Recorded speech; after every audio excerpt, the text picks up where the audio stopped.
नमस्कार दोस्तों, आप सभी का स्वागत है आपके अपने YouTube चैनल पर द नॉलेज क्लासरूम पर। तो आज की इस वीडियो में हम विज्ञान के एक विषय के ऊपर बात करेंगे जिस टॉपिक का नाम है magnetic effects of electric current, यानी कि विद्युत धारा का चुंबकीय प्रभाव। इस टॉपिक के ऊपर हम आज की वीडियो में बात करेंगे। तो शुरू करते हैं इन एमसीक्यू टाइप क्वेश्चंस को। पहला प्रश्न है, किसी चालू विद्युत तार के चारों ओर कौन सा क्षेत्र उत्पन्न होता है? तो ऑप्शन है आपके पास गुरुत्वाकर्षण क्षेत्र, विद्युत क्षेत्र, चुंबकीय क्षेत्र, इनमें से कोई नहीं। तो हमारा सही जवाब क्या होगा?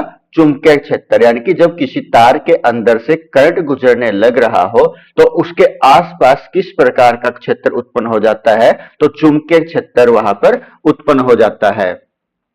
प्रश्न नंबर 2, विद्युत चुंबक यानी कि इलेक्ट्रोमैग्नेट बनाने के लिए किस धातु का प्रयोग किया जाता है? यानी कि हमने विद्युत चुंबक बनाने के लिए किस धातु का प्रयोग करना पड़ेगा? तो तांबे का करते हैं या एल्यूमिनियम का या लोहे का या फिर चांदी का? तो हम किस धातु का प्रयोग करते हैं? लोहे के टुकड़े का हम प्रयोग करते हैं जिसका फॉर्मूला Fe होता है।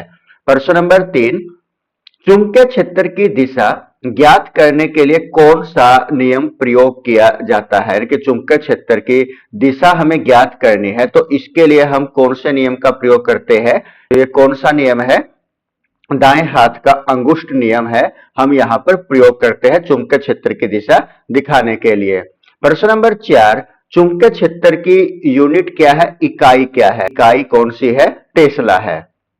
प्रश्न नंबर 5, किसी धारावाही तार के चारों ओर उत्पन्न चुंबकीय क्षेत्र की दिशा ज्ञात करने के लिए कौन सा नियम प्रयोग किया जाता है? नियम बताना है हमने, कौन से नियम का प्रयोग करते हैं जब किसी धारावाही तार के चारों ओर जो उत्पन्न चुंबकीय क्षेत्र है उसकी दिशा ज्ञात करनी हो तो कौन से नियम का प्रयोग करेंगे हम?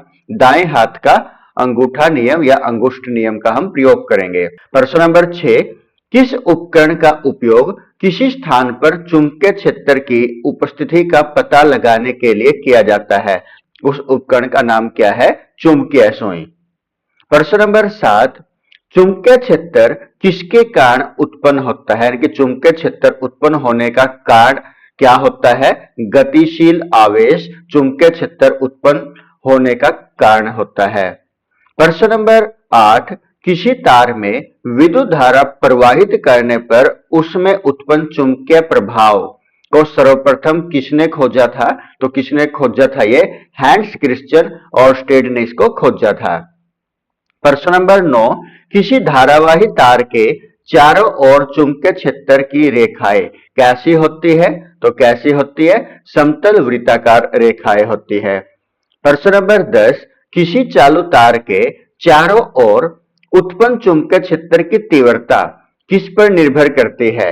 ऑप्शन है प्रवाहित धारा की मात्रा या तार से दूरी या तार की मोटाई या ए और बी दोनों। तो इसमें दोनों के दोनों है, प्रवाहित धारा की मात्रा और तार की दूरी, ये दोनों के दोनों हमारे आंसर बन जाते हैं।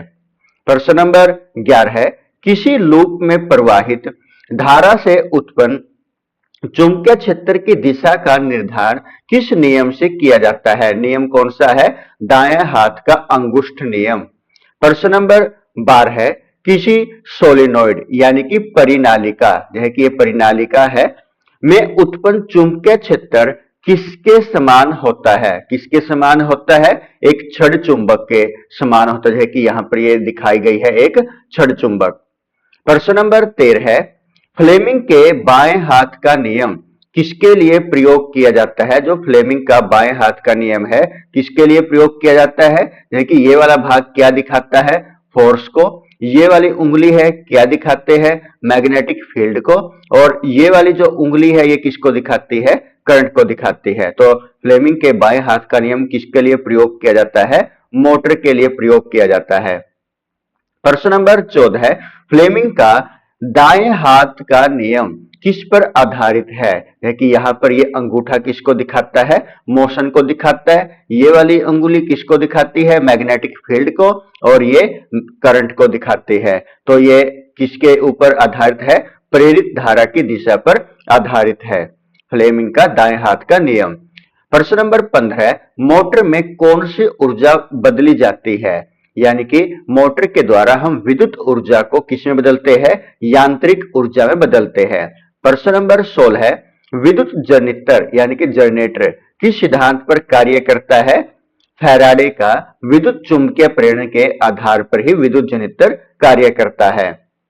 प्रश्न नंबर 17, चुंबकीय क्षेत्र रेखाएं किसके बीच होती है? ये किसके बीच होती है? उत्तरी और दक्षिणी ध्रुव के बीच में, यानी कि जो उत्तरी और जो दक्षिणी ध्रुव है उसी के बीच में चुंबकीय क्षेत्र रेखाएं पाई जाती है। प्रश्न नंबर 18, किसी चालक में विद्युत धारा प्रवाहित करने पर उसमें उत्पन्न बल किस पर निर्भर करता है?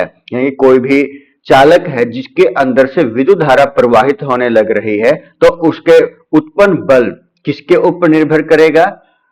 धारा की मात्रा के ऊपर, चुंबकीय क्षेत्र की तीव्रता के ऊपर या फिर चालक की लंबाई के ऊपर। तो यहां पर ये तीनों के तीन करेक्ट ऑप्शन है, यानी कि उपरोक्त सभी पर यह निर्भर करता है।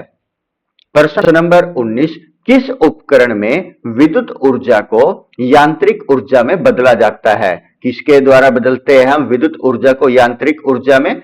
विद्युत मोटर के अंदर हम क्या करते हैं? विद्युत ऊर्जा को किसमें बदल दिया? यांत्रिक ऊर्जा में बदला। विद्युत चुंबक का बल किस पर निर्भर करता है?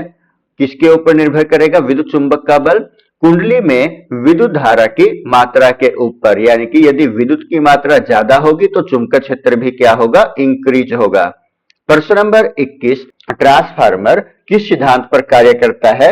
विद्युत चुंबकीय प्रेरण पर कार्य करता है। प्रश्न नंबर 22, घरेलू उपकरणों में प्रयुक्त विद्युत मोटर किस सिद्धांत पर कार्य करती है?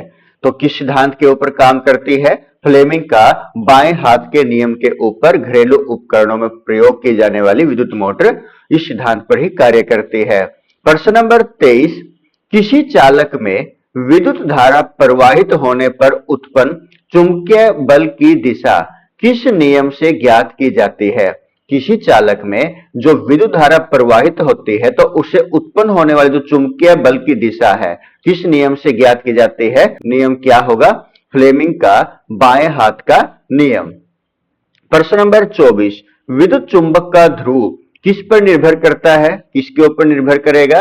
धारा की दिशा के ऊपर निर्भर करेगा। प्रश्न नंबर 25, जनरेटर में कौन सी ऊर्जा बदलती है? यानी कि जनरेटर के अंदर कौन सी ऊर्जा बदलती है? यांत्रिक ऊर्जा विद्युत ऊर्जा में बदल जाती है। प्रश्न नंबर 26, किसी चालक में प्रवाहित धारा की दिशा बदलने से चुंबकीय क्षेत्र की दिशा पर क्या प्रभाव पड़ेगा? यानी कि कोई चालक है जिसमें से धारा प्रवाहित होने लग रही है तो उसे धारा की दिशा बदलने से उसके चुंबकीय क्षेत्र पर क्या प्रभाव पड़ेगा? चुंबकीय क्षेत्र की दिशा भी क्या हो जाएगी? बदल जाएगी। यानी कि चुंबकीय क्षेत्र की दिशा भी क्या हो जाएगी? बदल जाएगी। प्रश्न नंबर 27, किसी चालक में प्रेरित विद्युत धारा उत्पन्न करने के लिए कौन सा कार्य आवश्यक है? कौन सा कार्य आवश्यक है? चालक को किसी चुंबकीय क्षेत्र में गति देना। चालक को किसी चुंबकीय क्षेत्र में गति देना। प्रश्न नंबर 28, मोटर और जनरेटर में मुख्य अंतर क्या है? यानी कि मोटर में और जनरेटर में हमने अंतर बताना है क्या है। मोटर क्या काम करती है? यांत्रिक ऊर्जा उत्पन्न करती है, जबकि जनरेटर क्या काम करता है? विद्युत ऊर्जा को उत्पन्न करता है। जनरेटर विद्युत ऊर्जा उत्पन्न करता है और मोटर यांत्रिक ऊर्जा उत्पन्न करती है। प्रश्न नंबर 29, मोटर में लगने वाले कम्यूटेटर का जो कार्य है वो क्या है? मुख्य कार्य क्या होता है? विद्युत धारा की दिशा को बदलना कम्यूटेटर का कार्य होता है। प्रश्न नंबर 30, यदि किसी सोलिनॉइड यानी कि परिनालिका में धारा की दिशा बदल दी जाए तो उसके अंदर चुंबकीय क्षेत्र पर क्या प्रभाव पड़ेगा? क्या प्रभाव पड़ेगा? चुंबकीय क्षेत्र की दिशा बदल जाएगी। चुंबकीय क्षेत्र की दिशा बदल जाएगी। प्रश्न नंबर 31, घरेलू उपकरणों में प्रयुक्त डीसी मोटर किस सिद्धांत पर कार्य करती है? घरेलू उपकरणों के अंदर जो डीसी मोटर होती है वो किस सिद्धांत के ऊपर काम करती है? फ्लेमिंग का बाएं हाथ के नियम के ऊपर ये काम करती है। प्रश्न नंबर 32, किसी चालक में प्रवाहित धारा को बढ़ाने से उत्पन्न चुंबकीय क्षेत्र पर क्या प्रभाव पड़ेगा? चुंबकीय क्षेत्र की तीव्रता बढ़ेगी। कोई भी चालक है उसके अंदर प्रवाहित धारा को यदि बढ़ा दिया जाए तो उससे उत्पन्न होने वाला जो चुंबकीय क्षेत्र है वो भी क्या हो जाएगा? चुंबकीय क्षेत्र की तीव्रता भी इंक्रीज हो जाएगी, बढ़ जाएगी। प्रश्न नंबर 33, किसी तार की कुंडली में लोहा डालने से चुंबकीय क्षेत्र पर क्या प्रभाव पड़ेगा? तो चुंबकीय क्षेत्र की तीव्रता बढ़ जाएगी। प्रश्न नंबर 34, डायनामो में विद्युत धारा उत्पन्न करने के लिए किसका उपयोग किया जाता है? किसका उपयोग किया जाता है? गतिशील चुंबक का प्रयोग किया जाता है डायनामो में विद्युत धारा को उत्पन्न करने के लिए। आपको हमारी ये वीडियो कैसी लगी हमें कमेंट बॉक्स में आवश्यक बताएं। धन्यवाद।